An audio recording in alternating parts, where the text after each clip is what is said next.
Estamos começando mais um episódio, o terceiro episódio do podcast Jornada Múltipla. Hoje foi um dia corrido, passei o dia em atendimento, mercado, crianças e cheguei depois da minha super convidada hoje, até bati meu cotovelo aqui, que é a Amanda. Quero que vocês conheçam também.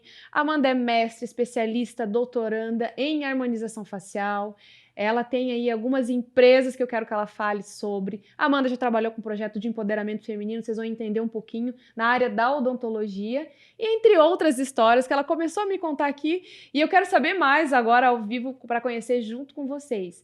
Então, apresento para vocês minha convidada Amanda, da Orna Face. Amanda, fala para nós um pouquinho sobre você, como foi seu dia antes de tudo, né? Como é que foi seu dia hoje? Você chegou antes que eu, foi mais pontual, como é que foi sua correria hoje? É verdade. Antes de tudo, Cláudia, é um prazer enorme fazer parte desse projeto. Tenho certeza que vai ser um sucesso. Obrigada. Bom, semana passada eu fiz aniversário, então, como boa leonina, eu tracei metas para essa semana, para iniciar a nova idade com novos projetos. E eu defini que eu iria começar a academia hoje. Ó, O que aconteceu? Não consegui começar, realmente o dia foi muito corrido. Vamos ver se essa semana eu consigo retomar isso, mas faz parte. Um dia corrido significa que é um dia gostoso para todos nós. E você gosta, eu imagino que como empreendedora com vários projetos que você tem, é daquelas pessoas que gostam de ter o dia cheio. Isso mesmo. Eu estava vindo para cá e um amigo me ligou. Ele perguntou: como é que foi teu dia? Como é que estavam as coisas? Eu falei: Jorge, foi muito corrido, eu não consegui parar, eu mal te respondi. E ele falou: você gosta, né? Então hoje você tá feliz. Eu falei: tô. Realmente, são dias produtivos assim que me enchem de alegria.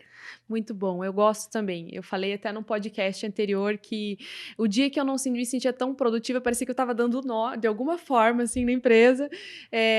Eu ainda trabalhava no meio corporativo, né, como funcionária, e eu falava assim, nossa, meu dia não tá legal, porque eu não estava naquela correria. Mas tem dias assim, tem dias mais tranquilos. E deixa eu te perguntar, você gosta de que tipo? É academia tradicional mesmo, musculação, ou você faz algum esporte, ou você faz alguma atividade na academia, algum treino específico? Cláudia, sinceramente, eu não gosto de nada. Eu não sou fã de esportes, então ir para a academia, para mim, talvez seja o maior sacrifício que eu possa fazer. Trabalhar 12, 16 horas por dia é uma alegria. Precisar ir para a academia 30 minutos é o maior sacrifício da minha vida. Então, vou começar de leve, com metas pequenas, 3 vezes por semana, começar a erguer um pouquinho de peso, para ver se eu me encontro nessa área também, como nas outras da vida. Sim, que ótimo. É assim mesmo. Eu, particularmente, sempre gostei do esporte, sempre gostei de fazer atividade física. Apesar de, quando eu era adolescente, eu fazia dança, essas aulas de ritmos, assim, na academia. Mas depois que engravidei da minha primeira filha, aos 19 anos, eu acabei parando, e daí eu estava estudando e trabalhando, enfim, mas o filho era muita energia para mim. Então eu fiquei 10 anos sem fazer absolutamente nada, até que 4 anos atrás eu me encontrei no CrossFit.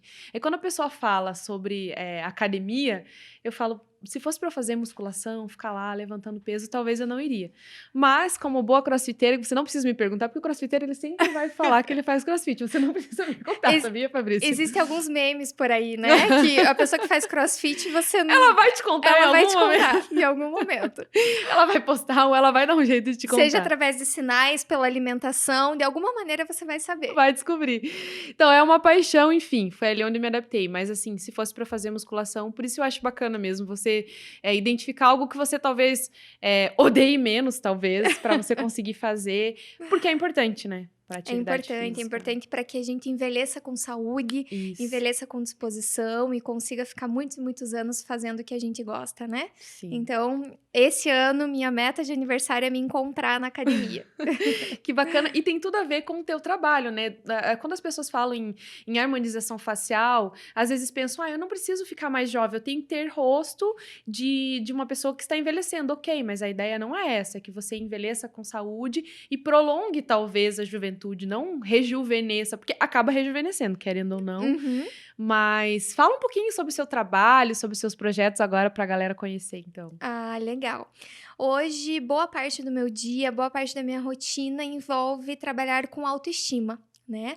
Hoje a gente recebe no consultório, pessoas com diferentes perfis. Eu tenho meninas de 20 anos que chegam no consultório com medo do processo de envelhecimento, porque vem a mãe que às vezes não se cuidou tanto, a avó como ela está, e elas já querem começar a se cuidar desesperadamente. Olha só. Vejo mulheres a partir dos 30, 40, que em algum momento da vida às vezes passam por um divórcio e tem aquela vontade de se transformar, encontrar uma nova imagem, transmitir uma nova imagem também para as pessoas ao redor. Isso é muito importante. E tenho senhorinhas que hoje frequentam o consultório buscando fazer uma manutenção, se sentirem bonitas, se sentirem bem. Hoje, quando a gente pensa na harmonização facial, a gente fala de libertação, de querer se libertar de pontos que você não gosta e de melhorar, para que a tua autoestima melhore e com isso as coisas ao teu redor também melhorem. Então, hoje, boa parte do meu dia é trabalhar com autoestima de mulheres, de homens, de meninas, de jovens senhoras, de senhoras. Esse é meu trabalho. Bacana. E olha que interessante, até ia te perguntar isso, você falou de várias gerações, você vê diferença, por exemplo, algumas pessoas que não tinham oportunidade de, na época, fazer uma estética preventiva, eu não sei se esse é o nome, eu totalmente fora da área, então sim. talvez é assim, né? Uma estética preventiva para prolongar ali, enfim, a imagem dela, e agora estão tendo oportunidade. Você vê a diferença, assim, essas pessoas, elas veem como, poxa, agora a gente tem essa possibilidade, ou eu não pensava nisso antes, diferente das meninas de 20 anos que já estão preocupadas com isso. Às vezes eu achava que eu tinha demorado muito para ir atrás, para entender, enfim. E aí eu fiz uma brincadeira contigo aqui antes da gente entrar, né, na gravação, que era o fato de eu procurei uma clínica de estética. Eu passei por um período, tive depressão, depois eu fiquei com uma olheira muito grande e falei, bom, vou dar uma olhada para preenchimento de olheira. E eu saí de lá, assim, ou eu tava com a minha autoestima muito alta ou muito baixa, porque ela me deu várias soluções ali que eu falei, caramba, onde será que eu estava que eu não percebi que eu tinha tanta coisa para fazer? Ou se de fato eu realmente tô precisando e tô vendo agora, enfim, ou eu nunca dei bola para isso. O fato é que, enfim, entendendo depois, não é bem assim, não é que você tem que fazer, é algo que tem que fazer sentido pra você e tal. Mas falando sobre isso, assim, como que é a diferença de gerações? Como que elas olham pra isso? Realmente, Cláudia, essa é uma excelente pergunta porque são perfis completamente distintos. Hoje, a geração mais jovem, ela busca exacerbar alguns traços no rosto. Por exemplo, hoje, entre 20 e 30 anos, a principal procura é por bocas maiores, porque te dão uma sensação de jovialidade, é sexy, é o momento, a fase da nossa vida que nós estamos no momento da conquista, né? Ah, olha que Então, isso bacana. ajuda. Isso Sim. é uma imagem que você quer transmitir e você consegue transmitir através da harmonização facial.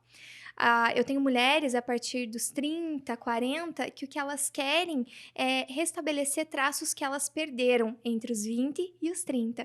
É normal, a partir dos 25 anos de idade, a gente tem um marco biológico, a gente começa a perder colágeno, o nosso corpo se transforma, os nossos hábitos fazem com que tudo Sim. isso mude.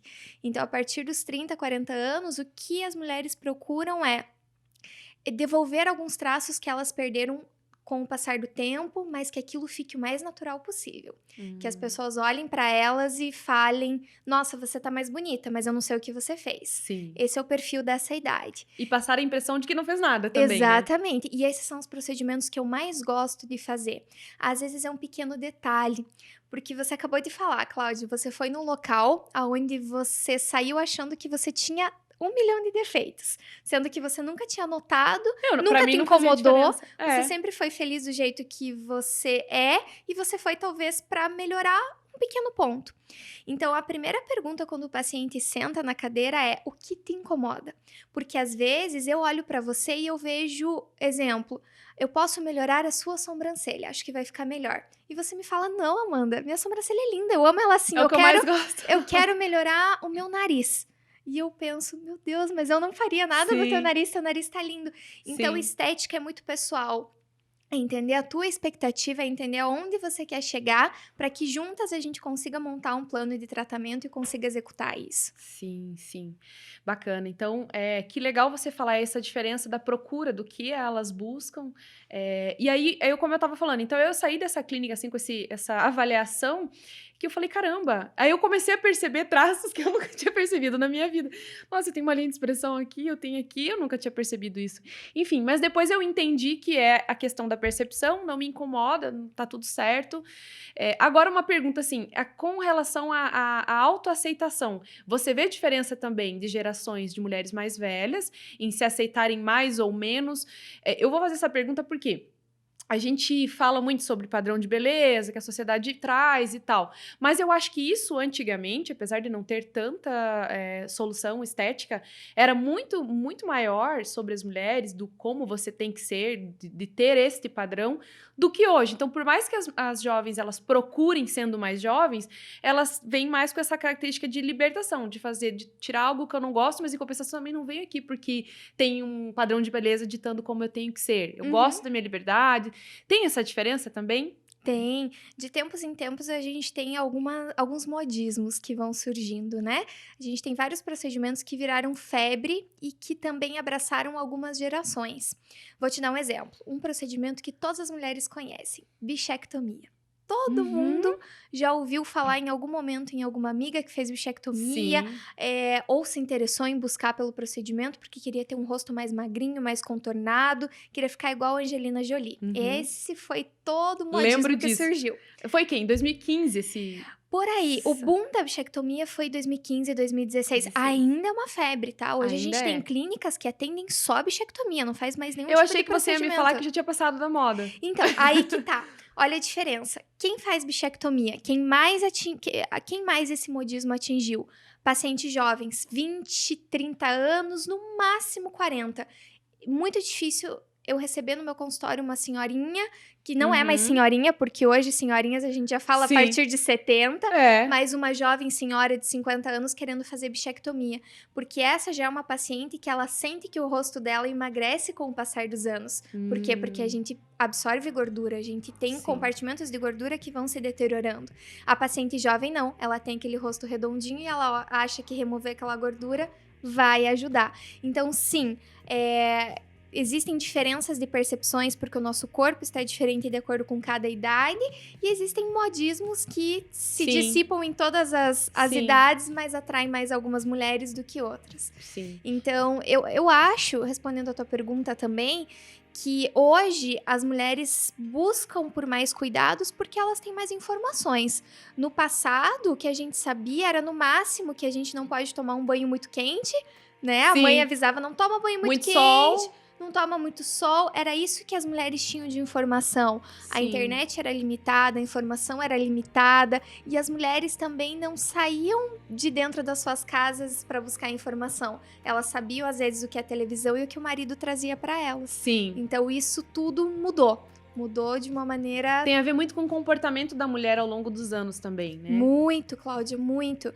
Então, hoje a mulher, ela quer transmitir a imagem que ela quer, não a imagem que o marido quer que ela transmita, que o colega quer que ela transmita. Ela quer transmitir a imagem que ela se imagina, que ela se sente. Ela tá menos preocupada com o julgamento em si da sociedade, assim, o que eu gosto em mim, o que eu quero fazer, mais do que a imagem que eu preciso representar. Acho que tem muito disso, né? Exato, muito. E olha, que legal, eu queria que você me falasse pra galera que tá assistindo a gente aqui, um pouquinho sobre aquele trabalho de empoderamento feminino que a gente tava conversando, que é super curioso, a gente tá falando de comportamento, porque uma coisa que a maioria sabe é que a maioria dos formandos da área da odontologia são mulheres, e você me falou que fica em torno, o quê? De 80%. Isso, Os números estão cada vez mais discrepantes. O último... Ainda mais, continua aumentando. Mais. O último resultado que eu tive, nós escrevemos um artigo em... Vou ficando velha, perco os anos.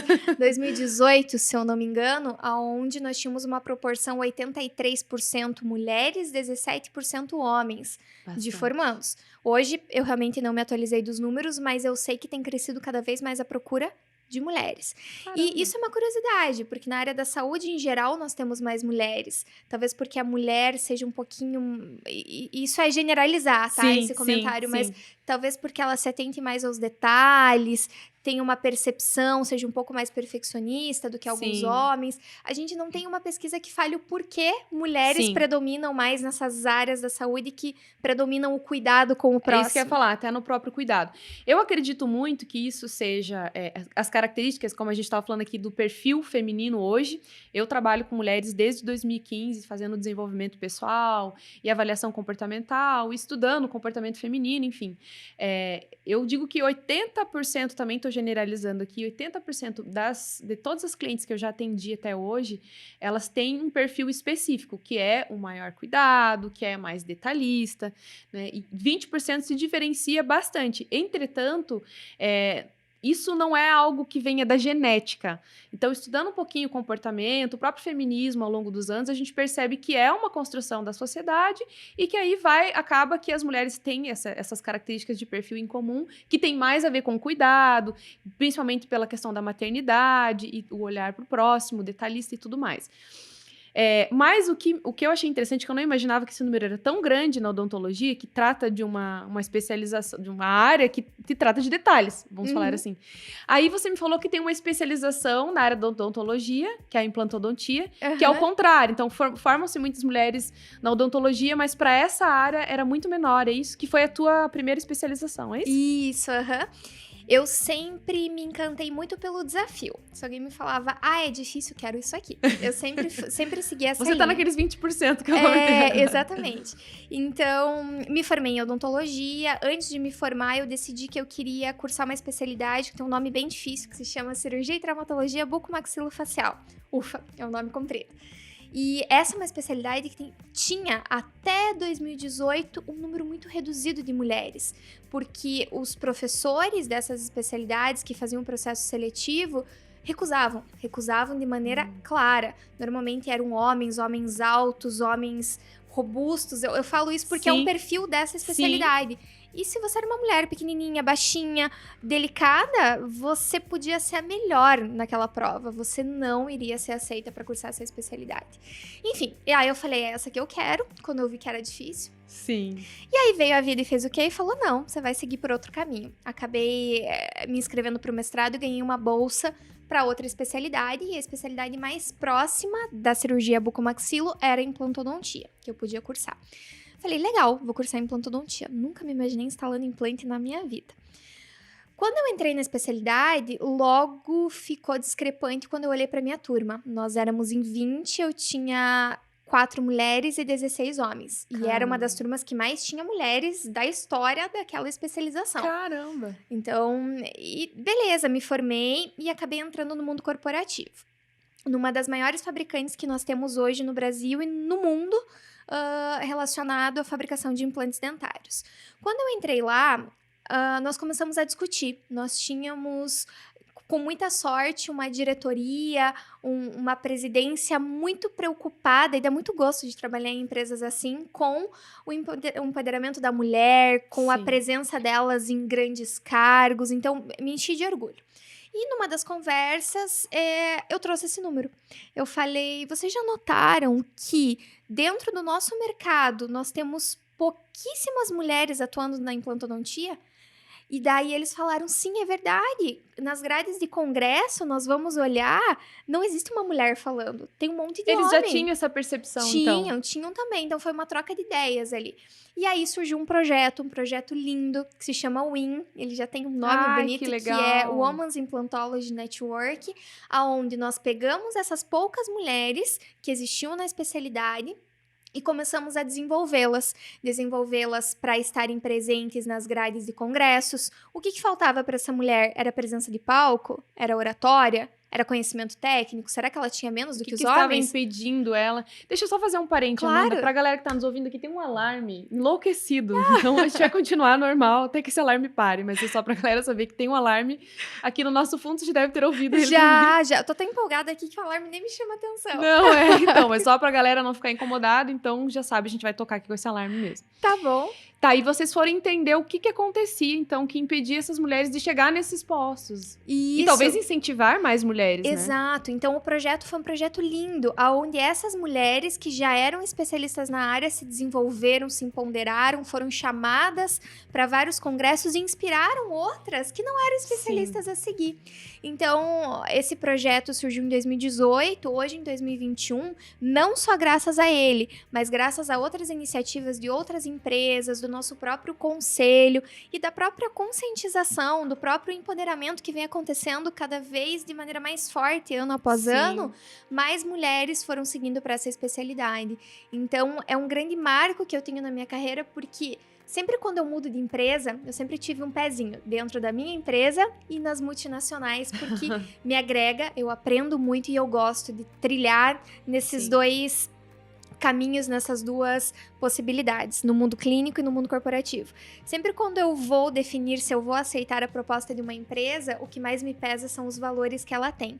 Os valores dela é uma hierarquia muito bem dividida, eu tenho homens e mulheres numa proporção legal. É uma empresa que preza pela igualdade, dá oportunidade, né, para outras mulheres. Esse para mim é um fator decisório, porque se os valores da empresa que eu vou trabalhar não vão de encontro com os meus, eu não vou dar certo lá. Sim. Então, para mim, essa é uma pergunta-chave para definir para qual caminho eu vou. Muito bacana. Eu atuei como gestora, né, de uma rede de franquias, que eu posso falar o nome aqui, do Boticário, que é uma empresa que eu admiro bastante. E foi uma empresa que eu amei trabalhar, né, em conjunto com a franqueadora, justamente por esses valores que elas têm, o quanto elas incentivam, os programas de empoderamento feminino que elas trazem, a forma com que elas formam, principalmente as mulheres que trabalham na revenda, né, que são representantes de venda, enfim, pela venda direta, e que não têm a oportunidade de receber treinamento como as colaboradoras das franquias, o quanto eles investiram na capacitação, e tem todo um sistema online, Universidade da Beleza e tudo mais. Então, essa foi uma das coisas que me fez, talvez, ficar tanto tempo ali, trabalhando, querendo ou não, a administração é própria, mas o direcionamento vem da franqueadora, da marca. Então, eu valorizo muito empresas também que fazem esse trabalho. Hoje eu atuo como em company, como mentora de líderes, e foi uma coisa que eu vi bem discrepante também quando eu comecei a acompanhar líderes em transição de carreira e tudo mais. Já fazia um tempo que eu estava trabalhando e não aparecia nenhuma mulher na liderança. A empresa que eu atendo hoje é uma empresa que valoriza, já é a terceira mulher dentro de... Ainda é um número pequeno, mas dentro de 10 mentorados que eu iniciei, a sétima foi mulher, enfim, estou no 10º agora. Terceira mulher que eu tô atendendo, e isso me fez valorizar ainda mais o trabalho. Eu vejo o quanto eles incentivam para promover essas mulheres, para preparar elas como os líderes, porque é o que a gente estava falando aqui no offline. O que impede, então, essas mulheres de chegarem nesses cargos? É só a questão da autoestima? É só a insegurança de assumir novas oportunidades? Ou não? Ou na sua casa, nos relacionamentos, nas jornadas múltiplas de ter um filho, como eu comentei agora há pouco, de ter um filho, ter que pensar nos compromissos que eu tenho que assumir, como eu deixo as pessoas que estão na minha casa. O que você percebeu, assim, que mais pesava nessa diminuição de mulheres nessas profissões, nesses cargos? O que exigia mais delas do que numa odontologia tradicional que diminuiu essa quantidade de mulheres? Eu acho que foram 2 fatores principais. O primeiro deles é relacionado à não aceitação. Quem definia se ela poderia cursar essa especialidade ou não é uma banca. E essa banca era composta majoritariamente por homens. Então, sim. Número 1, uma banca que não era homogênea na sua decisão, não era concisa. E o fator número 2, a carga horária. Então, uma especialização em implantodontia chega a ter, depende do curso, 30%, 40%, às vezes 50% mais do que uma outra especialização.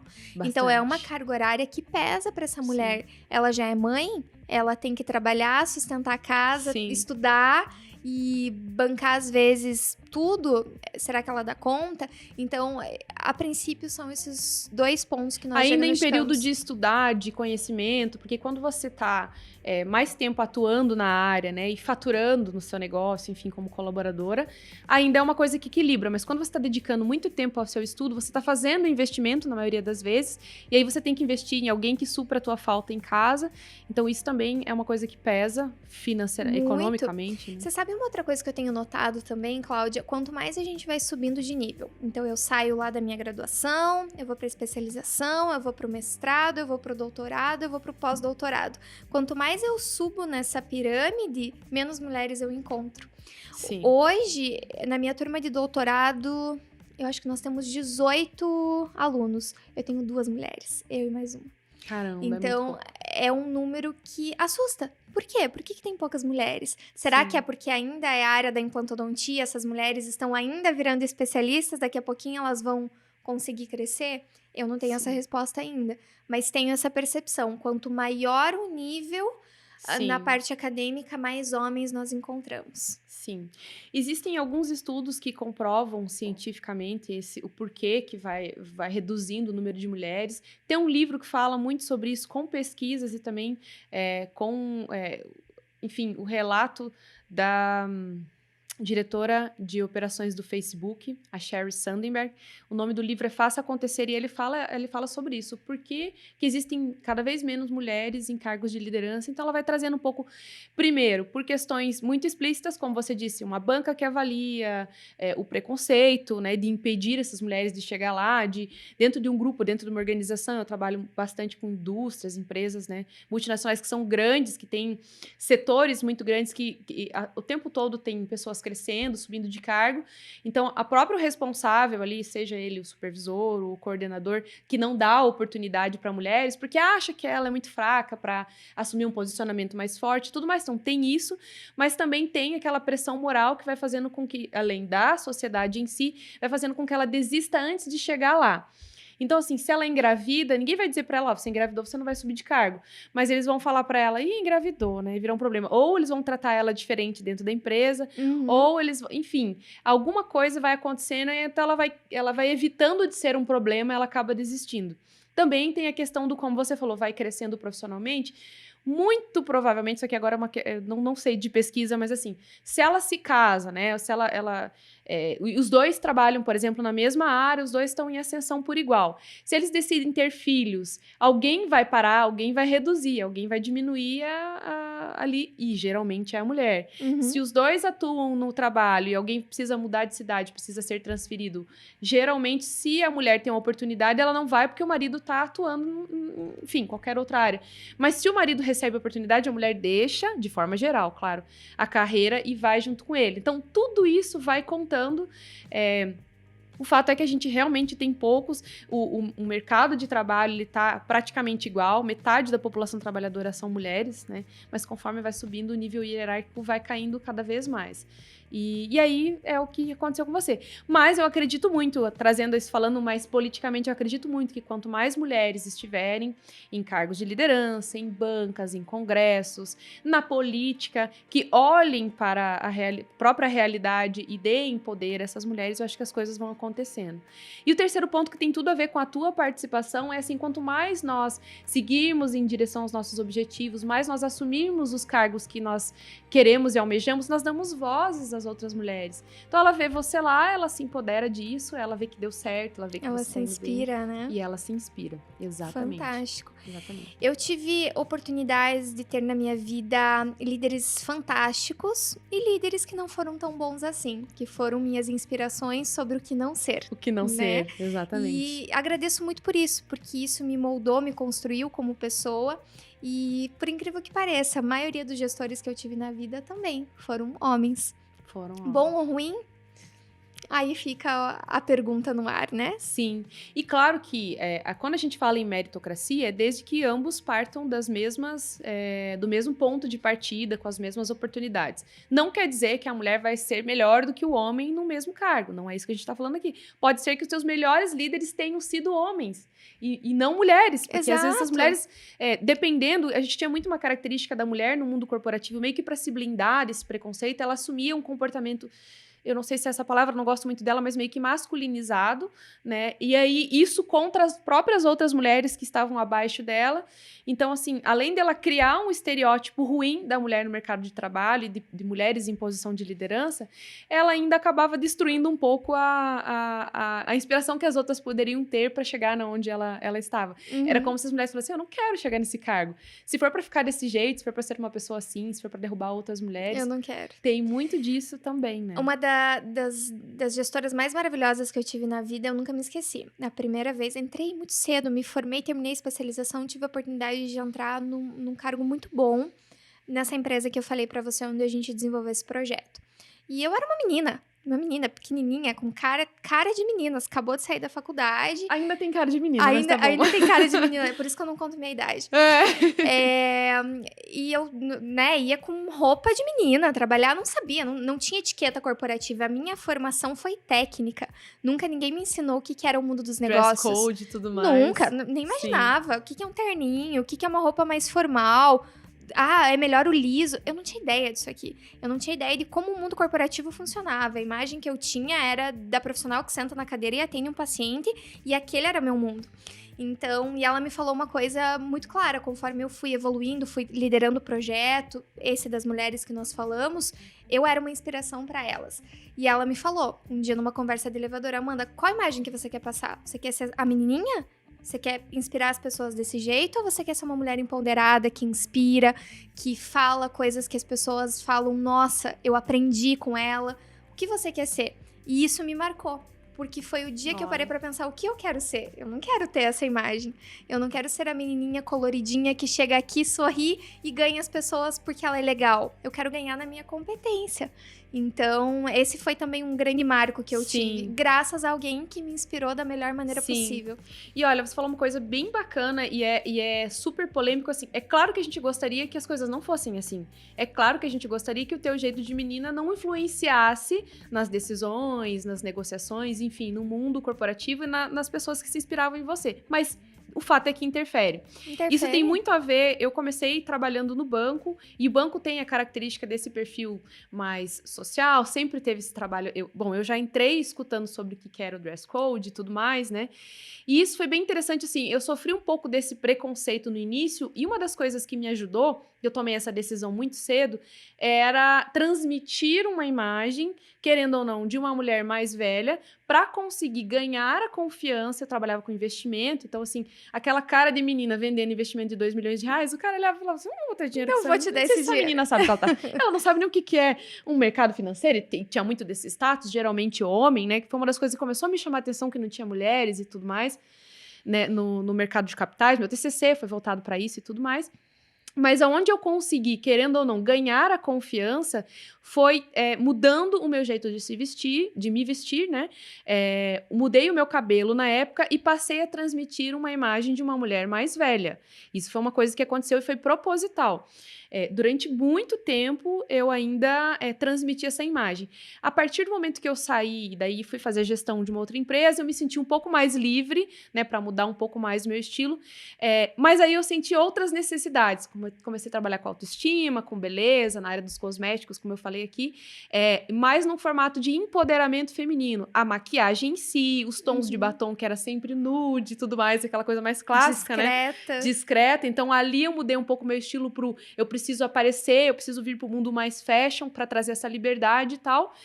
E agora, Amanda, eu tô numa fase assim que Fabrício vai rir comigo agora, que eu tenho que passar uma imagem mais jovem, porque assim, durante muito tempo, parece que eu nunca saí da mesma idade. Tem gente que fala pra mim, nossa, mas parece que você não saiu da mesma idade, mas é que eu me comporto de forma muito séria e conservadora há muito tempo, transmitindo uma imagem de uma pessoa mais velha, que eu senti que hoje eu já não preciso mais disso. Hoje eu já transmito isso na minha expressão, enfim, no próprio estilo que eu tenho natural e de essência, mas às vezes eu acabo trazendo um pouco da minha essência, que é mais jovem, o jeito que eu acho que eu gostaria de me vestir lá atrás e não podia, não tinha essa liberdade, eu trago para o meu dia a dia de hoje. Então, desapego um pouco, apesar de sempre trabalhar com não social, mas um esporte fino, um casual. No meu dia a dia de lazer, eu tô bem mais esportiva. Eu falo que eu me tornei a pessoa que eu mais temia. Eu uso até as roupas da minha filha, que vai fazer 15 anos, né? Nossa! Tenho uma filha de 14 anos. Então, assim, tem muito a ver com o que você falou. E para você também funcionou isso. Exatamente, foi exatamente essa transição. A vivência que eu vim de uma família muito simples. Eu venho de uma cidade que se chama Contenda, é muito pertinho aqui de Curitiba, mas Já é ouvi falar de um Contenda. ovo. É É muito pequenininha. pequeno, a gente fala, não tem nem lombada na cidade. Ah, é Sinal, não tem, assim, é muito pequeno, Quantos muito pequeno. habitantes tem? Menina, não sei, mas é porque tem muita plantação, a gente fala muita Ah, é bem roça, né? rural. Então tem Ah, muita entendi. gente que mora no interior que não é Não contabilizada é, ali, é. então eu não tenho certeza do número. E realmente não me informei agora recentemente. Então, meus pais são muito simples, meus pais nunca estudaram na vida. Mas eles têm um pequeno negócio local lá, e meus pais vêm da filosofia, tanto do se vestir, não importa.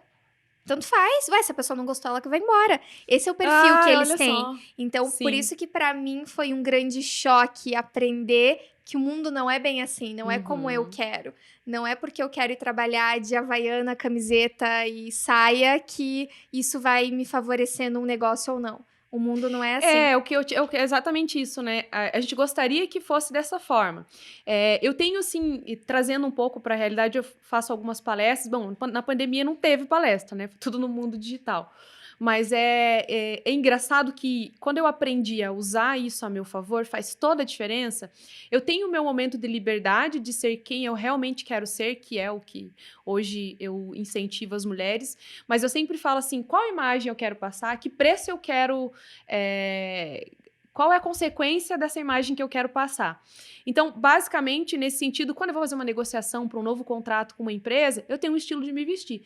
A partir do momento que eles já me conhecem, a gente estabelece uma relação de confiança, eu passo a atender os mentorados e tudo mais, eu tenho um pouco mais de liberdade, eu vou um pouco mais leve, mas assim, isso faz toda a diferença. E agora, trazendo essa questão da vestimenta, né, da imagem, para harmonização facial. Como que é isso? A gente estava conversando um pouquinho antes aqui, você falou sobre a estrutura óssea, né? Do porquê. Não é só uma questão de estética em si, mas o quê? Também a estética, mas assim, de saúde bucal, eu não sei, de colocar, de fazer a correção, por exemplo, na mandíbula e tudo mais. Perfeito. Para daí o lábio, que tem tudo a ver com o que você estava falando, eu queria que você falasse um pouquinho sobre isso. Claro. Veja, vamos pensar num super-herói. Quando você pensa num super-herói, me fala o nome de alguém. Super-herói masculino. Quem Masculino? você pensa? Ah, o Capitão América. Tudo bem. Qual que é o perfil facial dele? Ele não tem um rosto mais quadralizado, um queixo mais projetado, ele não te passa aquela sensação de forte? Sim, de força. Quando eu penso num homem forte, quando você tá lá com seus 15 anos imaginando o marido da sua vida, normalmente a imagem que você traça são dos super-heróis que você assistiu na infância. Sim. Aquele rosto forte, aquela mandíbula mais quadrada. E você tem homens, nem todo homem tem Ai, o esse alarme perfil parou. quadrado. Parou, Ainda bem. ainda bem. Agora ele tava me incomodando. Você viu? Eu tava aqui falando do super-herói pensando, podia vir um e parar o alarme ali. Era uma boa. Então, nem todo homem tem esse perfil quadralizado, que é o Sim. perfil que passa masculinidade, Sim. passa força. Foi criado esse estereótipo da masculinidade Isso, de proteção na Sim. mulher. É essa imagem que a gente tem. Então, hoje eu tenho muitos homens que chegam com o que a gente chama que é um perfil classe 2. Quem é classe 2? Noel Rosa. Lembra do Noel Rosa? Queixinho bem pra Quem trás. não é o Rosa? Meu Deus, me ajuda. Universitários. Não sabe também. Fabrício coloca uma imagem do lado. Eu fiz uma consulta, ela me mostrou lá. Noel Rosa, é verdade. Então, o Noel Rosa tem esse perfil de um rosto mais meigo, mais dólico, mais doce, que para um homem, dependendo do cargo que ele fosse seguir, ele não ia conseguir num primeiro momento na imagem, quando ele entra numa sala de reunião sem falar uma palavra, ele ia transmitir uma imagem diferente desse super-herói quadralizado. Quando eu penso numa mulher, a imagem que as meninas crescem aprendendo hoje é da mulher pequenininha, com olho claro, lábio pequeno, rosto angelical. É assim que as bonecas são feitas, é assim que a mídia apresenta os desenhos. Então, são esses os perfis que são os mais procurados no consultório. Aquilo que eu falei pra você, Cláudia, qual imagem eu quero transmitir? Eu quero ser o super-herói ou eu quero ser o homem doce Noel Rosa? Quem eu quero ser? Entende? Entendi. Então, a gente tem diferentes perfis. Eu tenho pessoas que não querem fazer grandes transformações, que ela quer ser ela mesma, ela quer aquela essência dela, e só quer ajustar um pequeno ponto, e eu tenho pessoas que querem se transformar. Eu quero sair do Noel Rosa para que eu seja o super-herói, eu seja o Superman, eu seja o Capitão Batman, América e eu seja tal. o Capitão América. Tem muito isso da pessoa que chega e fala, eu quero mudar completamente. Tem isso. Sim. Antes mais, hoje não tanto, porque hoje a gente já tem muito acesso e os pacientes assistem. E o padrão ampliou também, Ampliou, né? mas antes, não tanto tempo atrás, era muito comum alguém chegar pra mim com uma página de revista e falar, eu quero ser assim, eu quero ser a Cláudia Raia, eu quero ser fulana. Então, era Caramba. muito comum, eu quero ficar com essa boca, eu quero ser assim. Hoje, as pessoas já entendem mais sobre a sua individualidade. Sim. Eu quero ficar mais bonita, mas do meu jeito, Do meu não quero jeito. perder a minha essência. Sim. Então, são perfis, assim, que a gente pode brincar muito. Se eu falar pra você, o que mais chega no consultório não tem, é tudo muito uniforme. Entendi. Eu tenho diariamente transformação, eu tenho diariamente detalhes, eu tenho diariamente alguém que nem sabe o que tá indo fazer lá, alguém Sim. levou a filha, levou a mãe, levou, e não sabe o que quer melhorar. Então, realmente, são Sim. diferentes vontades que nós temos diariamente. Sim. Olha que legal. Eu acho que esse não sei o que eu quero fazer tem muito a ver. Eu não sei, nem sei o que eu quero transmitir. Mas quem eu minhas sou. amigas estão vindo aqui, eu vou vir também. Sim, Existe sim. isso. Sabe, vou contar uma coisa engraçada, eu não sei, Fabrício, se eu contei isso nos outros podcasts, cada podcast eu conto uma coisa, né? Inclusive, eu tô abrindo a minha caixa preta aqui faz horas, né? Desde o primeiro podcast até agora. Isso é ótimo. Eu tô abrindo a minha caixa preta. Essas histórias que eu tô contando aqui tem tudo a ver com... Verdades acho que eu nunca secretas falei. de Cláudia. Eu acho que eu nunca falei, mas enfim. Sobre lábio. Eu sempre tive o lábio grosso, desde pequena. E eu sofria bullying por causa disso. Muito. Me chamavam de beisola. Quem é mais meu amigo vai saber. Me chamavam de beisola. Ai, boca não sei do quê. Eu nem sei se tinha boca de linguiça na época, mas se tivesse, com certeza me chamavam. E eu odiava, Amanda. Eu chegava pra minha mãe chorando e falava, mãe, eu não gosto da minha boca, eu quero fazer alguma coisa, não sei o que. Minha mãe falava, Porque a imagem que você tinha era da boneca, o lábio pequenininho. Olha, eu não tinha pensado nisso, mas a delicadeza pra mim não tinha a ver com boca grande. Uhum. E é bocuda, enfim, tudo isso tinha... Não faz muito tempo ainda sofria bullying. E a minha mãe falava, para de ser boba, quando você crescer, você vai ver que as mulheres vão querer colocar a boca e você não vai precisar. Minha mãe tentando me consolar. Mães são maravilhosas. Mães são maravilhosas. E, de fato, hoje, o que mais me perguntam é se eu coloquei, se eu fiz preenchimento. Eu tenho uma irmã, como eu comentei, eu ainda tenho uma diferença no meu lábio por uma cicatriz. Quando eu era pequena, eu machuquei. Mas eu tenho uma irmã que o lábio dela é bem perfeito. E ela é muito mais envolvida com a estética do que eu. Ela é mais jovem, mas ela vive procurando. Ela que me conta as coisas que tem novidade. Os Procedimentos, peeling, não sei o quê. Eu já me acho bem relaxada nesse sentido. Mas, enfim. E aí, ela falou que o que mais perguntam pra ela, que é a única coisa que ela não fez, que é o lábio. Mas ainda tem essa... Tem pessoas que se preocupam ou não. Hoje o desejo é ter o lábio grande. A minha dúvida é assim, esse desejo de ter o lábio grande sempre aconteceu ou é de agora? Eu atendi uma paciente hoje. Ela tem um cargo alto numa empresa, ela é diretora hoje. E ela veio para fazer uma análise, né? A gente faz toda uma análise, entende os pontos que ela pode melhorar e depois eu mando para ela numa foto quais procedimentos eu indicaria sobre a minha perspectiva profissional para ela analisar de acordo com o que ela tem, o que ela acha que aquilo vai ser mais adequado para ela. Então, o fator decisório sempre é do paciente. Eu nunca vou colocar pilha em cima dela. E o lábio? Ela me apontou duas coisas. Ela falou, Amanda, eu morro de vontade de fazer. Mas, número 1, eu não posso fazer porque o meu marido acha que isso é coisa de mulher solteira. Não posso fazer. E porque os meus colaboradores vão me olhar de uma maneira que eu não quero que eles me vejam. Então, sim, ainda existe. Mesmo ela tendo essa vontade, ela tem medo da percepção das pessoas ao redor. Então... Sim, hoje, a maioria das mulheres pode perceber, se ela não faz um preenchimento labial, Cláudia, ela usa um batom um pouquinho indo mais para fora do lábio para aumentar, porque a nossa geração hoje predomina isso nas revistas, na televisão, então a gente segue essa onda, né? É que nem quando falam pra gente que a gente pode usar calça skinny, depois não pode mais, e a gente vai definindo isso. Então, a gente passa por fases. A fase do lábio grande... Eu acho que ela vai ser uma fase bem longa, porque ela já vem, né? Já vem de tempo. muito Outras tempo. coisas já caíram de moda. E o lábio continua. Sim. O lábio por conta do batom, que é o acessório mais importante na bolsa de uma mulher, né? Não existe... Mesmo a mulher que não usa maquiagem tem um batom. tem E batom, isso um é gloss, verdade. alguma Isso é coisa ela verdade. tem. Então, e remete... Talvez seja um dos primeiros, acessórios de maquiagem que ela tenha. Uhum. Talvez ela não tenha uma base, mas um batom ela tem. É muito louco isso. Exato, porque com o batom ela se transforma. Eu brinquei, eu vindo pra cá, eu trabalhei o dia inteiro de máscara, tava, né, não consegui me maquiar, não consegui me arrumar, cabelo horrível de touca. A única coisa que eu peguei na minha bolsa foi um batom. Falei, vou passar um batom e vou ir, porque isso me, né, anima a minha imagem, Dá me um deixa up. melhor. Então, a boca tem essa questão. Tem a questão porque é por onde eu transmito as palavras que eu quero. As Sim. pessoas olham para essa região, é o meu artefato, às vezes, de paquera. Então, eu acho que a onda das bocas grandes vai permanecer por muito tempo ainda. Entendi. Dificilmente a gente vai ter moda dos lábios pequenos. Pequenos, né? Eu já vi até algumas imagens no Instagram, assim, que aparece a Angelina Jolie, que tem bastante lábio, né?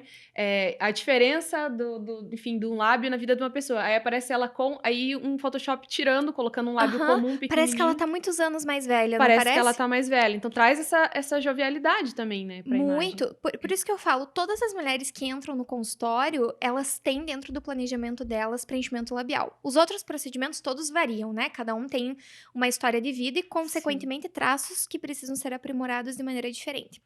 Mas boca, por mais que ela não queira bocão, ela precisa fazer, às vezes, só para dar uma sustentação. Ela é um pilar importante para o nosso rosto.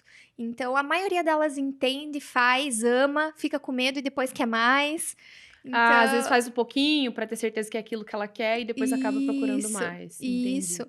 A gente tem um caso muito bacana que é a própria Gretchen, que virou meme em inúmeros blogs, inúmeras Sim. redes sociais, por conta das inúmeras harmonizações que ela fez ao longo da vida e ela não ficava mais bonita. Essa última que ela fez, ela ficou maravilhosa. Ela transformou. Exatamente, ela tá bem diferente. E sabe que esses dias, porque assim, eu sei que tem uma médica aqui em Curitiba que tá fazendo harmonização corporal dela. Não sei se você viu isso. Não né? vi! Aqui de Curitiba, a médica que faz. Olha, já tô fazendo uma propaganda aqui, nem lembro o nome dela, mas enfim. E aí, eu sigo a médica, enfim, a médica tava postando e postou bastante da Gretchen. Falei, cara, não tem uma propaganda melhor do que ela fazer dos glúteos e tal, que é ela que faz, né? E ela dá uma carimbada, isso é muito engraçado, ela dá uma carimbada e fala que o glúteo foi ela que fez e tal. E eu tava vendo os vídeos da Gretchen e eu falei, nossa, ela tá com filtro, né? Ela tá com filtro. E aí eu fui olhar de verdade, assim, entrei nos stories dela, ela não estava com filtro. Ela tá muito bonita. Uhum. Claro, beleza é relativo, tem gente que vai falar que não, eu não acho ela bonita, enfim. Mas eu acho que ela tá bem bonita, ela harmonizou de fato agora. Uhum. Teve períodos que estava estranho, que eu acho que ela seguiu um pouco da moda do maxilar quadrado, da boca muito grande, talvez. Enfim, a aplicação, eu não sei exatamente na maçã do rosto, mas eu acho que agora ela tá parecendo bem mais jovem e ela tá realmente harmonizada, assim, combinou. É minha opinião, né? Muito. Quando a gente pensa no histórico da estética, alguns anos atrás, não no passado tão distante, 10, 15 anos, a moda não era esses preenchedores que a gente usa que, por exemplo, assim, preenchi seu lábio hoje, Cláudia, você não gostou? Amanhã eu tiro tudo, você não tem mais nada. Olha, eu não sabia É disso. perfeito. Que maravilha. Eu consigo reverter o procedimento de um dia para o outro. Antigamente, o que existiam eram preenchedores permanentes. Então, era assim, eu preencho o lábio da Cláudia hoje, no auge da idade dela, deixo o lábio lindo, você envelhece. Você chega nos teus 40, 50, 60 anos. O teu lábio não tá mais na mesma posição. E é um preenchedor permanente. Ele pesa, pesa, pesa e você vai caindo. Teu rosto vai derretendo. Foi isso que aconteceu com a Gretchen. Então, a gente viu a mudança ao longo do tempo, né? Por quê? Porque esse preenchedor foi desandando. O local que era pra ele estar não era... Com 30 era num local, com 60 em outro local. Outro lugar.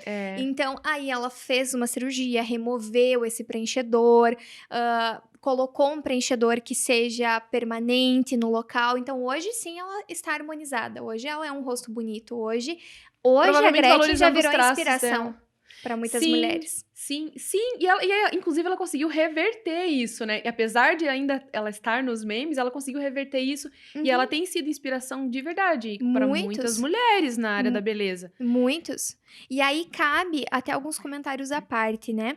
Nós falamos muito sobre empoderamento da mulher, sobre a importância dos homens entenderem a nossa importância, os nossos papéis dentro das empresas. Mas a Gretchen foi um personagem que foi muito criticado não por homens, por mulheres. Por mulheres, As exato. mulheres mulheres não apoiavam e não falavam, olha, você pode melhorar, calma, não tá tão ruim assim, ou vai ficar bom. Até hoje, que ela está linda, que ela melhorou muito, as pessoas falam, ficou pior. Ficou pior? Não ficou sim. pior. É um Não, comentário maldoso. Sim. Então, a Pra importância... desmerecer, né, aquilo que ela, Alguém. enfim... Então, a importância de nós nos apoiarmos, nós nos erguermos, né? A diferença começa quando nós fazemos a mudança dentro da nossa classe, para daí a gente querer Sim. que outras pessoas, como homens, crianças, mais velhos, nos entendam Esse e nos apoio faz aceitem. toda a diferença, né? Eu tive uma aluna numa das turmas do curso que eu fiz, que ela tinha feito um processo de transição capilar para o cabelo enrolado. Ela alisava e tal. E aí, logo que veio a pandemia, acho que a turma começou no início da pandemia, assim, em alguns momentos ela falou, eu tô me sentindo pra baixo, eu já descobri que é uma coisa que tá me incomodando. Eu não tô gostando do meu cabelo. E eu demorei muito tempo pra aceitar que eu poderia, sim, alisar de novo, se aquilo me fizesse bem. E aí, dentro do período do curso, a gente trabalha bastante autoconhecimento e empoderamento pessoal, ela foi lá e alisou. Aí, um dia ela contou pra gente, ela falou assim, gente, eu tive a coragem de alisar, porque eu recebi tanta pressão em ter que permanecer o cabelo enrolado, por conta de ser o meu natural, que isso já não era liberdade pra mim. Eu já me sentia presa naquilo que eu não gostava. Então, particularmente, eu sou a favor, assim, te incomoda? É algo que tá afetando a tua autoestima, a tua vida?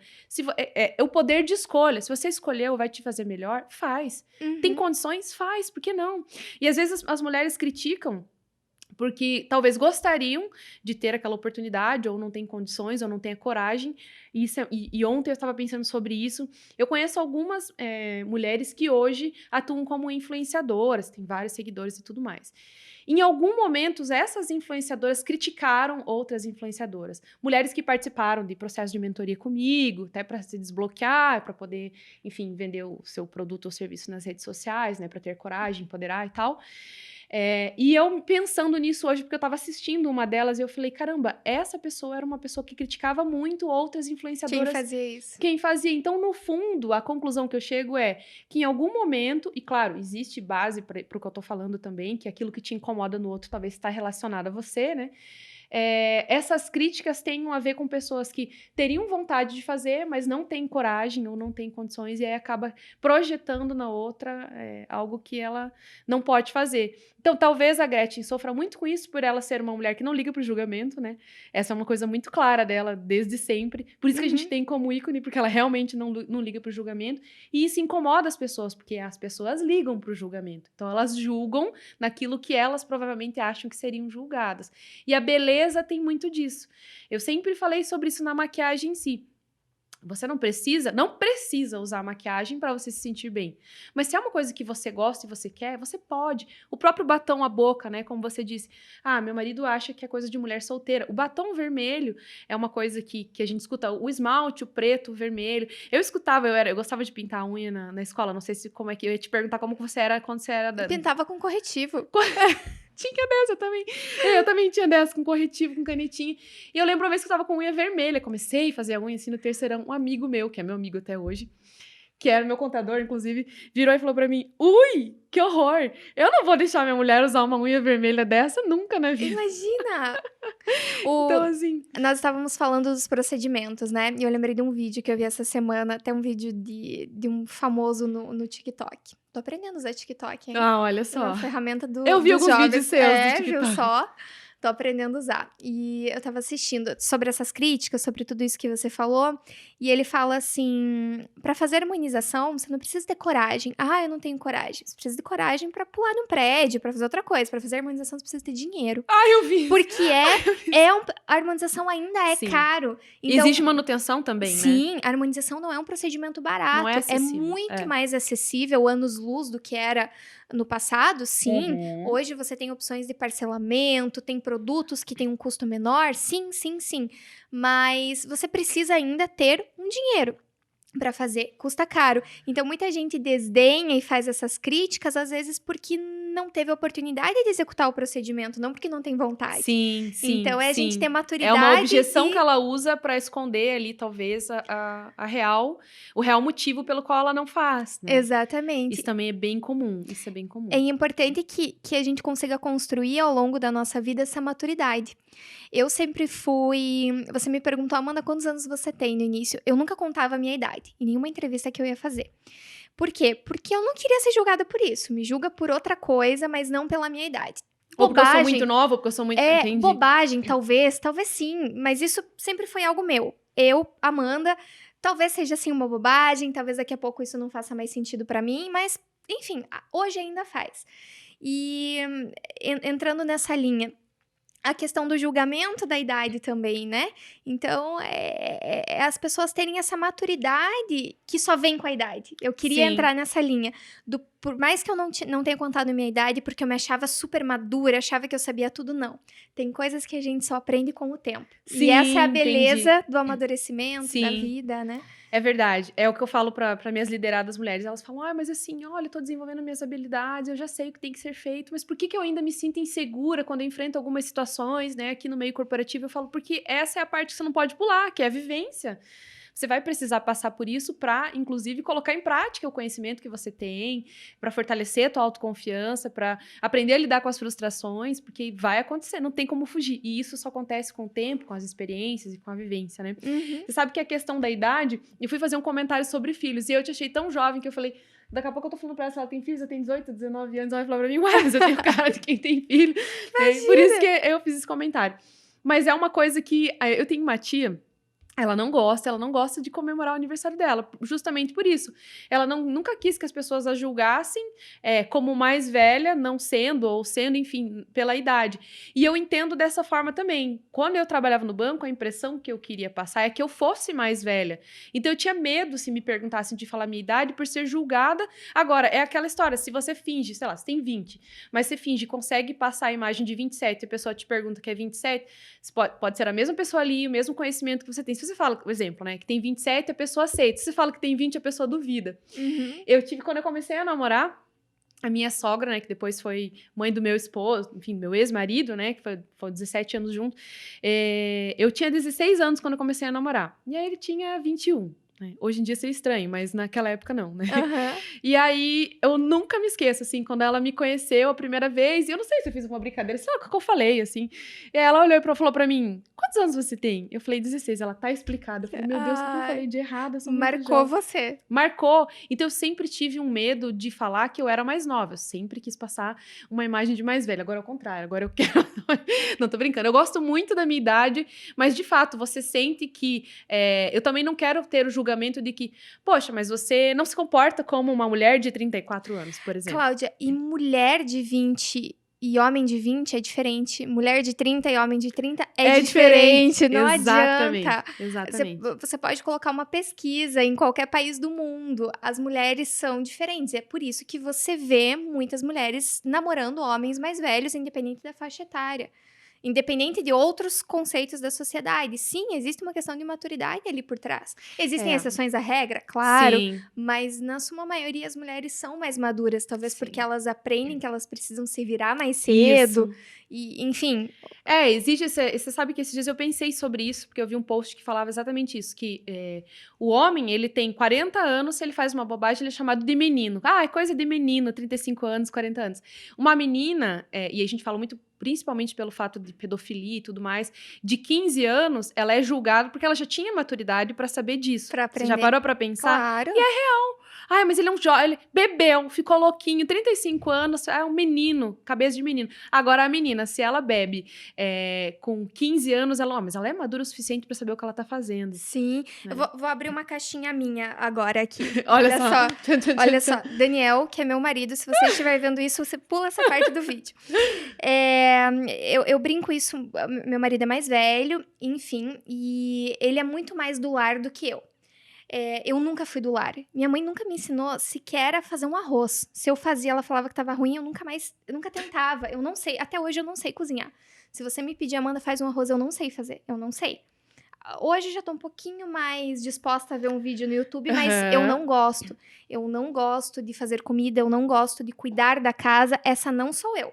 Se eu tenho que fazer, eu estou fazendo forçada. Não sou eu. Porque tem que fazer, não porque você queira. Eu nunca sonhei em casar, ter filhos e ter uma casa. Esse nunca foi meu sonho. A minha geração já veio sonhando em querer se empoderar, em querer ter o meu negócio, em querer ser reconhecida por isso. Então, e hoje eu escuto, essa é sempre uma conversa que eu tenho dentro de casa, porque às vezes eu chego, tô tão cansada, às vezes tô em semana de doutorado, tô atendendo, trabalho em 2, 3 lugares, eu chego em casa e ele me fala, tá, mas e aquela louça ali?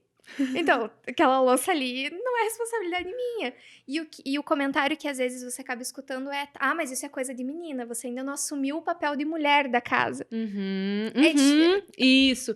Tem aquela questão do a mulher é responsável pela harmonia do lar, então o mundo pode estar caindo, mas a mulher tem que estar fazendo tudo acontecer, né? É uma coisa muito importante, e essa é uma mensagem e algo que eu quero colocar para pensar, sabe, Cláudia?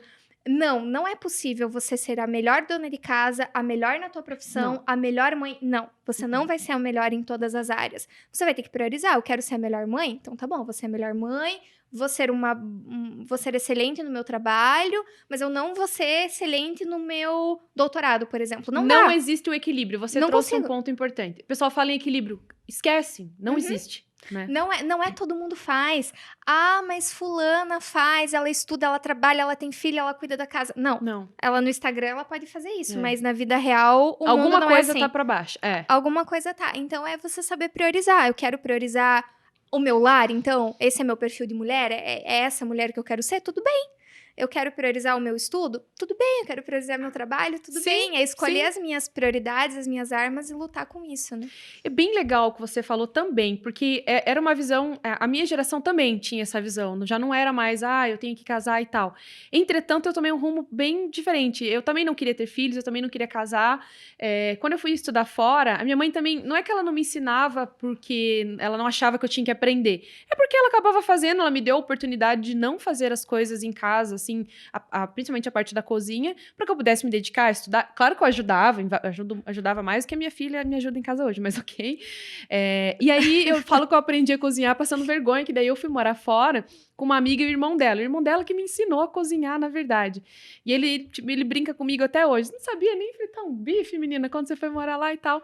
Enfim, e aí eu senti que existia uma pressão da sociedade que eu estava errada.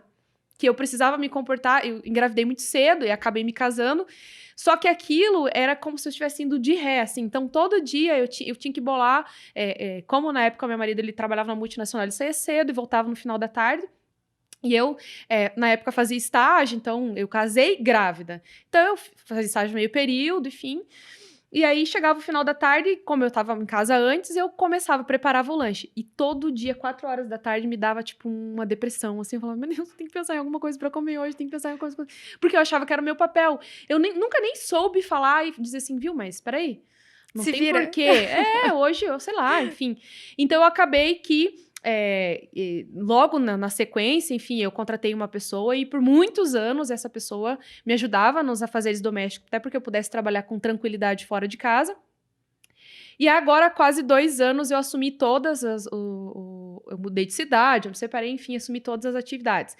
Hoje eu levo meio que na rotina, meio que fiquei mais prática, mas assim, eu perdi completamente o time. Então assim, quando eu voltei a fazer o almoço durante a semana, eu errava o tempo, eu me atrapalhava, eu queimava, ia abrir o forno, queimava a perna, acho que eu não sabia nem me comportar. Eu ia cozinhar, eu queimava o braço. E eu falo que eu faço, e eu deixo isso muito claro para os meus filhos, assim, eu amo fazer as coisas para eles, mas eu não quero dizer que eu amo cozinhar, que eu amo fazer as coisas na minha casa hoje. A gente, enfim, pegou uma pandemia, então ficamos só nós 3 isolados, e que tanto a minha filha quanto o meu filho precisam entender que não é uma obrigação. Ele, para não tratar uma esposa, namorada, que tem a obrigação de fazer, e a minha filha, para não se sentir a pessoa que eu me senti lá no início, que tinha obrigação. Não tem obrigação. Então, era como se eu estivesse devendo algo para a sociedade. Só porque eu não cozinho durante a semana, eu posso ser péssima e tal. Agora, a questão do equilíbrio, óbvio que tem semana que eu tô trabalhando pra caramba, que eu vou pedir comida a semana inteira, que eu vou terceirizar, que eu não vou dar muita atenção pros meus filhos. Mas tem semana que eu não vou trabalhar tanto, que eu vou reduzir a minha carga de trabalho e vou conseguir assistir um filme, vou conseguir fazer um passeio. Agora, dizer pra vocês que existe equilíbrio, mentira. Eu sou a pessoa que mais posso falar sobre isso, porque além do estudar, do trabalhar, eu tenho os filhos, eu tenho as outras funções. Não tem como, não tem como. Tem fases, talvez teve uma fase da tua vida, quando seus filhos eram pequenos, que você sabia fazer tudo isso, porque você tinha que fazer a papinha do seu filho, a comidinha, e que você era melhor nisso. Hoje você deixou de ser, porque não é mais a prioridade, né? Não é teu foco. E eu acredito muito nisso, em fases. Eu trabalho muito, Cláudia, muito, assim, às vezes eu trabalho 12, 14 horas por dia, já trabalhei 16, eu trabalho muito, muito, muito, muito. Mas são fases, eu quero chegar nos 50 trabalhando tudo isso? Não. Não, exato. Não quero. É um tempo. É meu momento. Esse é o momento que eu estou no auge da minha carreira, é o momento que eu estou surfando a minha melhor onda, é o momento que eu Sim. estou imersa na minha profissão.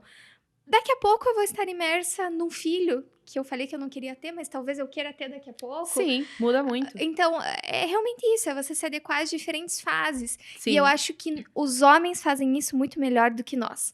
Eles Exato. surfam na onda que eles têm que surfar, e tá tudo bem, e nós ficamos pilhadas e presas exatamente no que você falou que a sociedade traz. Exatamente. Porque eu acho que ele leva as coisas de forma mais leve, e assim, eu acho que a criação, enfim, que é o reflexo da sociedade, mas a educação, né, em casa, ela consegue incentivar e empoderar o homem desde pequeno. Eu sempre falo que quando a gente fala em empoderamento, ele não teria que ser empoderamento feminino. O que é o empoderamento feminino? Por que é só feminino? Por que não tem um empoderamento masculino? Porque ele já existe. Sempre existiu. Então, o homem, quando vai para a faculdade, os pais já incentivam, quando ele começa a trabalhar, quando ele assume um emprego, ou quando ele monta uma empresa, se ele não vai bem, calma, as coisas vão dar certo. Cara, você é homem, você vai, se cair tem que levantar, seja firme, vai, lute e tal. E a mulher não, né? A mulher não nunca foi incentivado ela. Agora a gente tem isso, mas nunca foi incentivado. Eu vejo as próximas gerações. A mentalidade que a minha filha tem hoje sobre o futuro, sobre as escolhas, é diferente do que a maioria das minhas amigas. A minha mãe nunca teve essa questão do incentivar ou empoderamento em si, mas ela me empoderou sem me impedir que eu fosse aquilo que eu queria, nas diversas fases da minha vida. Aí talvez, não sei como que foi na sua criação, mas assim, olha, a sociedade diz que a mulher é assim, o homem é assim, me falaram. Mas tudo que eu queria fazer que não estava bem diferente do que me ensinaram que era ser mulher, eles falaram, faz. A consequência é sua. Sim. Um jeito de se vestir, enfim. Tudo. A minha criação, meu pai teve uma criação muito rígida, muito, muito rígida. Então, por exemplo, cidade de interior, você também veio do interior, você sabe. O que você faz? Na minha época, as meninas se reuniam pra jogar vôlei. Meu pai olhava pra mim e falava, isso é coisa de quem tem que fazer da vida, Amanda. Vai ficar em casa, vai trabalhar. Não vai fazer. Então, a criação que eu tive foi muito assim. Não, lazer, pra quê? Tem que trabalhar, a vida não é fácil. Era muito isso, né? Ele sempre foi muito rígido porque o pai dele ensinou que é disso que uma criação é feita, e eu nunca o julguei, nem naquela época e nem hoje, porque eu entendo que é por conta da criação que ele teve. A minha mãe já não. O meu pai e minha mãe, hoje, Cláudia, se você perguntar o que a Amanda faz, eles não sabem. Eles sabem... pensa ser tanta coisa, ela empreendedora, não sei o quê. Eles, no máximo, sabem que eu sou dentista. Me formei em odontologia. Por que a Amanda é dentista? Eles não têm a menor ideia. Por quê? Exatamente por isso. Então, os meus pais me empoderaram exatamente como os teus. Não de maneira direta, mas de maneira indireta, pelas ações, pelas liberdades que me deram, pelo empurrão de ou você cresce, entende? A gente não vai estar aqui para sempre, se vira. Isso, nesse sentido. Então, eu sou muito grata também a isso. Eu tava discutindo, a minha cunhada acabou de ter um bebê, e ele tá fazendo 1 aninho agora, e a gente tava discutindo sobre criação, né? Eu tenho uma criação que, talvez eu falo muito de signo, talvez por ser leonina e pelo meu perfil, que eu quero que o meu filho com 3 anos seja fluente em inglês e esteja aprendendo a terceira língua. Tenho esse perfil. Ela não, ela me fala, Amanda, eu quero que meu filho comece a ser alfabetizado com 7 anos. Porque antes dos 7 anos são filosofias, eu não lembro o nome. Sim. Ele tem que brincar, ele tem que se desenvolver com outras coisas. Eu não quero que ele tenha acesso à tecnologia, eu não vou colocar na escola antes dos 7. Você percebe a diferença? Muito, É a mesma geração, trazendo criações de crianças completamente diferentes para o mercado no futuro, né? E a gente pode dizer, então, eu vejo pela minha própria personalidade que eu mudei como mãe, eu via aonde, porque como eu tenho esse perfil também do fazer, sou extremamente acelerada do fazer acontecer, toda e qualquer dificuldade que os meus filhos tinham, eu ia lá e fazia por eles. Mas eu achava que só eu fazendo, eu incentivava eles a fazer, e na verdade eu estava os privando de desenvolver. Mas eu percebi isso já, minha filha tinha 9 anos, eu vi o quanto ela tava ficando insegura, porque qualquer coisa a mãe vai lá e faz. E eu parei de assumir essa frente e comecei a incentivá-los. Isso doeu um pouco pra eles, mas assim, eu vejo essa diferença no comportamento deles hoje. Agora, falando sobre isso, sobre a infância, sobre o empoderamento, eu sei, por cima de uma história que você andava de motocross, fazia motocross, né? Andava de moto, Andava. Andava de moto, fazia motocross. Eu sou filha única, né, Cláudia? Então, eu acho que meu pai sempre quis ter um menino. Ele nunca me falou, mas sempre ficou nítido em alguns gestos que ele transmitiu ao longo da minha criação. E com 15 anos, novamente, criação, né? Meu pai me falava, manda uma festa. Por que você vai ter uma festa de 15 anos? Todas as minhas amiguinhas tinham, foi tão frustrante, né? Debutantes e tudo mais. Por quê? Vai gastar todo o dinheiro, as pessoas vão sair falando que não gostaram. Vai passar numa noite, pra quê? Não faz isso, não precisa. Eles nunca ligaram pra essas formalidades, assim. Acho que por isso que eu nunca quis casar também. Nunca sonhei com uma festa, porque pra eles Não nunca foi foi vendido importante. como objetivo de vida pra você, né? E pra eles nunca foi importante. Eu nunca me imaginei entrando com meu pai na igreja, porque eu sei que pra ele isso não significaria nada. É porque ele não me ama? Não, muito pelo contrário. Sim, Mas sim. por, né, perfil. E aí, com 15 anos, ele me deu uma moto. Foi bem... De 15 cross. anos. É, Ah, ao legal. invés de uma festa, ele me deu uma moto, me incentivou. Foi lindo. Se não fosse os meus 1,56 m, eu seria super feliz, mas eu mal alcançava os pés no chão, então eu caía com muita frequência. Então, foi muito bom, foi uma fase linda da minha vida, que eu me diverti, participei de campeonato, vi ele vibrar por mim. Então, são nesses pequenos gestos que a gente percebe o amor, né? Sim, exatamente. Não é porque a gente vê os adolescentes hoje, né, que são mais dramáticos do que nós éramos. Com certeza, não tenho dúvidas. Não é porque eu não ganhei uma festa de 15 anos que meu pai não me ama, que ele não pensa em mim, não. Eu fiz ele muito mais feliz em não ter a festa, e ele também me fez muito mais feliz. E talvez é o por que ele outros achava momentos. que fosse te fazer feliz e dizer, vou ensinar ela o verdadeiro valor. Exato. Eu hoje penso assim, a minha filha, a primeira coisa, não me venha com festa que eu não quero. É ao contrário, né? Não me venha com festa de 15 anos que eu não quero. Então, assim, elas já estão pensando diferente. Mas antes, a gente era como se fosse uma etapa da nossa vida a ser cumprida. Você não fez você não debutou, você não entrou pra sociedade. Né? Era mais ou menos isso. Tanto é que antigamente, nas festas de 15 anos, você já começava a montar teu enxoval, né? Tem isso, as exatamente. coisas começaram exatamente a mudar. Hoje, pouquíssimo. Com a pandemia, honestamente, eu acho que essa nova geração de meninas que hoje tem 13, 12 anos, não vai querer saber de festa, não. Eu acho que se eu perguntar pra minha filha o que é um enxoval, ela não sabe. Não tem ideia. Ela não vai saber, não tem ideia. E eu até hoje, Cláudia, eu casei, não fiz festa, né? Comprei uma casa, fui morar junto, me considero casada. O Fabrício fala que não, é mentira, eu casei. Mas também não tenho vontade de casar no cartório, não tenho vontade de mudar sobrenome. Não amo meu marido menos por não querer fazer isso. Enfim, são situações. Eu fiz tudo isso e não deu certo. Entende? Só um detalhe. Você entende que não é... A felicidade do casamento não tá na festa perfeita ou no papel assinado, tá no dia a dia, tá na dificuldade, tá na alegria, tá em tudo isso. Até hoje eu não tenho enxoval. Sábado, eu falei pra você, eu nunca quis morar em casa, né? Eu tinha meu apartamento lindo, pequenininho, maravilhoso, solteira. Funcional. Morava 10 anos sozinha já. Daniel apareceu na minha vida e falou, vamos casar, morar numa casa. Sair da região mais badalada de Curitiba e ir pra um outro ponto. Bairro mais residencial. Família, crianças correndo, passarinhos cantando. Lindo. Eu até hoje não tenho um enxoval. Eu falei sábado, eu não tenho um faqueiro. Então, dona de casa que sou. Tenho um pouco que veio da minha casa, um pouco que veio da casa dele, juntou. E a gente vive feliz. Então, as gerações realmente mudaram. É que a gente não tem mais essa característica familiar de receber pessoas, de fazer, né? Então, é uma coisa muito clara, assim. Eu me lembro num dos primeiros treinamentos que eu fiz, assim, de empreendedorismo, que a gente precisava colocar os objetivos para 10 anos e tal. Eu me lembro de um empresário que participava comigo, tava dividindo a mesa. Aí ele teve que apresentar, né? E ele falou assim, eu me vejo daqui 10 anos com os meus netos correndo. Aí o cara falou assim, peraí. Você tá responsabilizando o seu filho de ter filhos. O teu objetivo não pode estar dependendo de outras pessoas. Perfeito. E aí aquilo, faz muito tempo, né? Aquilo mexeu comigo e, de fato, assim, hoje as pessoas não fazem mais isso, mas projetavam suas casas, quantidade de mesa e cadeiras, pensando de que teriam netos e que a família seria grande, mas cada vez menos as pessoas querem ter filhos ou vários filhos. E, assim, com tudo isso, aí você para pra pensar, será que, de fato, eu quero colocar uma pessoa pra vir pra essa pandemia, pra participar de tudo isso? pra viver o que tá acontecendo? Eu acho muita responsabilidade Eu acho que tem criar que um ser humano. pensar, porque você tá colocando um desejo seu, mas quem vai viver tudo isso é a pessoa, né? Uhum. Então, de fato, é isso, assim. E aí é bacana, assim, então, falando da maternidade, enfim, eu saí dessa fase mais rígida de fazer e tal pelos filhos, de dar a liberdade pra eles. Às vezes eu tenho que buscar, assim, dosar, porque daí eles cresceram muito em relação a isso. Aí tem horas que eles querem me dizer o que eu tenho que fazer, eles querem me dar ordem, e eu falo, opa, peraí, Mandões. estamos invertendo os papéis. Mas, enfim. Bom, nós já estamos chegando meio que pro final aqui já do nosso bate-papo. Nem sei quanto tempo deu, produção. Um pouco mais de 1 hora aí já. Olha, foi o maior olha bate-papo só. que a gente já fez, viu? Foi longo. Mas eu queria que você falasse agora um pouquinho pra gente fechar de como funciona, né, a Orna Face, a Orna Academy, como funciona o teu trabalho hoje. E pra quem quiser conhecer mais, né, te procurar e te seguir a partir de agora, a gente vai deixar as redes sociais todas disponíveis aqui na tela.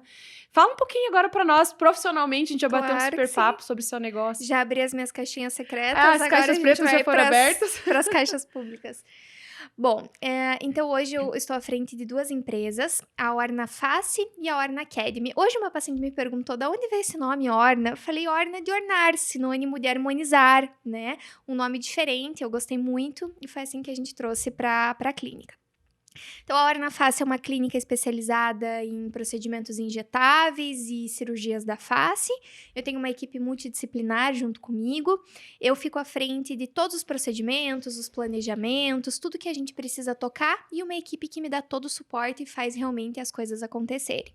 E tenho a Orna Academy, que é uma escola de cursos voltados também para harmonização e para cirurgias da face, aonde eu não atinjo só a população de dentistas. Então, hoje a gente tem várias profissões que podem trabalhar com injetáveis. Cirurgia não, eu só tenho odontologia e medicina, mas outras profissões podem trabalhar com injetáveis de acordo com as suas resoluções do conselho. Então, a gente atinge biomédico, enfermeiro, dermatologista, né, da área médica, Sim. odontologia. Hoje até biologia, porque biólogos já podem trabalhar até com preenchimento labial. Olha só, não Né? sabia disso. Tudo pode mudar quando esse vídeo for lançado, mas hoje, na data em que falamos, existe uma resolução que fala que eles podem. Então, a gente trabalha com esse treinamento, um treinamento personalizado para cada tipo de profissional. Eu gosto muito de uma frase do Clóvis de Barros, que ele se define como um explicador. Eu me considero uma explicadora. Por quê? Porque eu consigo adaptar aquilo para cada perfil. A formação do Entendi. dentista é diferente do médico, do biomédico, do enfermeiro, do farmacêutico, então eu preciso adaptar a minha linguagem para aquele perfil. Então, a Sim. escola tem um foco nisso, adaptação de linguagem para cada uma dessas diferentes categorias. Olha, que bacana. Trabalho hoje à frente da parte de treinamento clínico, em uma outra empresa, ensinando as pessoas a utilizarem produtos injetáveis também. Então, nessa função mais de treinamento, nessa função mais clínica, é o meu momento de relaxar. É um momento que eu consigo descontrair, falar exatamente como a gente fez agora, passou Sim. 1 hora e nem percebeu. Sim. Então, esse é meu momento. É o momento que eu não tô abaixada fazendo um procedimento, eu tô lá sendo eu, a boa leonina que gosta de um palco. Então, profissionalmente, essa sou eu, é isso que eu faço hoje. Nós temos um projeto para expandir essas 2 empresas, então que a escola não fique só em Curitiba, que a escola atinja outros estados também. Ela atinge já hoje de maneira online, mas a gente Sim. quer polos nessas regiões. E a gente tem vontade que a nossa clínica cresça também. Então, nós estamos começando a montar e estruturar o projeto de franquias para que isso possa acontecer. Tenho hoje muita gente boa junto comigo que consegue viabilizar isso. Sim. Porque a Amanda é uma só. Eu não consigo estar em todas as clínicas, né? Mas eu preciso que a nossa ideia, que a nossa filosofia seja levada. Então, a gente tem muitas pessoas que podem levar isso, que estão fazendo isso acontecer e que estão tirando o projeto do papel. Então, profissionalmente, é isso. Que legal. Nossa, uma super empreendedora, uma super empresária, né? Às vezes a pessoa tem dificuldade de diferenciar o que é empresária e empreendedora, mas o empreendedor é justamente o que você é. Além de empresária, você tem esse espírito que está sempre buscando uma solução nova, que está se envolvendo com tecnologia, com inovação, resolvendo problemas, vendo tendências. Essa é a característica do empreendedor. E o objetivo, né, como eu comentei no início do nosso podcast, é isso, é trazer mulheres, de preferência, mas claro que teremos homens também que possam trazer conteúdo relevante para empreendedoras. A gente não faz essa diferença, mas assim, quando a gente fala em mulher, a gente fala em protagonismo. Então, claro que poderia ter um homem falando aqui sobre, mas se eu conheço uma mulher que pode inspirar outras a chegarem no patamar que você chegou, a buscarem voos mais altos, a entenderem que existe um processo, mas que dá para chegar lá como você tem feito, com a sua realidade, com o se livrar do julgamento de eu decidi focar na minha carreira e não tem nada de errado nisso, né? Então, por isso que é legal a gente falar do protagonismo de trazer mulheres como você. Eu já quero super agradecer a tua participação. Muito obrigada. Eu amei de verdade. Foi uma indicação pelo contato da nossa produção, do Fabrício, que eu amei conhecer. Desejo muito sucesso. Tenho certeza, né, que o projeto de franquias já vai ser um sucesso como ela é hoje. E quero dizer que as nossas portas estão sempre abertas aqui para falarmos sobre outros assuntos. Quando você expandir para a franquia, você vir contar para a gente aqui como foi, enfim, e trazer mais essas experiências. Obrigada mesmo pela participação. E é isso. Fechamos aqui mais um podcast, 3º episódio, com a história aqui da Amanda. Eu falei Orna Face, mas é Orna Face. Isso está a ser definido. Porque os dois estão corretos. Eu gosto de deixar o nosso bonito português brasileiro. Eu também gosto. Face. Prefiro. Não gosto muito do Face, mas todos os pacientes chamam de Face. Então vamos fazer uma pesquisa de mercado e definir É uma boa oportunidade. Se você está assistindo esse vídeo, já comenta aí. Vota aqui embaixo o que você prefere. Eu gosto também. Mas enfim, sigam então, acompanhem o trabalho da Amanda. A Amanda ainda tem a característica de influencer da área dela. Já vi alguns vídeos, super me interessei. Até contei para ela aqui, fazendo um parênteses assim no final, de um vídeo que ela fala sobre quando a pessoa identifica a sua imagem que não é do espelho. A gente passa anos da nossa vida vendo a imagem no espelho. Aí eu, pelo menos contando a minha experiência, mais uma caixa preta, que quando eu fiz os meus primeiros vídeos, né, gravado por outra pessoa e não ali no celular, eu levei um choque, porque eu falava, meu Deus, meu rosto é torto, como que ninguém nunca me falou? Eu fiquei chocada. Minha mãe, o videomaker, o Diogo da época vai lembrar. Eu gravava os vídeos e eu ficava chocada. Eu falava pra ele, pelo amor de Deus, inverte esse vídeo, ou seja, coloca na posição que eu vejo no espelho, pra eu ter a coragem. Até que chegou um dia que ele falou pra mim assim, Cláudia, não dá, porque tem um quadro, se eu inverter esse quadro vai ficar estranho. E eu falei, caramba, eu não acredito. Mas aos poucos, pra não impedir o meu trabalho, os vídeos que eu gravava, eu falei, bom, é assim que as pessoas me veem, eu vou aceitar. E hoje eu já olho, já consigo me enxergar, mas assim, foi um choque muito grande. E aí me chamou a atenção um vídeo que eu vi seu falando sobre isso, que às vezes a pessoa não vê, essa sua paciente não viu, que tinha um lado do lábio diferente justamente por isso. Então, é um trabalho também de conscientização, de autoconhecimento, por que não, né? Exatamente. Enfim, isso dá assunto para outro vídeo, mas é por isso que hoje a gente vai fazer um vídeo no nosso Instagram e a gente não abre mão de um filtro, né? Porque ele corrige algumas pequenas assimetrias que nós temos. Sim. Enfim, é muita coisa. É muita coisa. A gente pode programar uma próxima vinda sua para falar mais sobre isso, sobre filtros, enfim, do Instagram. Então, obrigada mais uma vez. Encerramos o podcast de hoje e até o próximo episódio. Muito obrigada, Cláudia.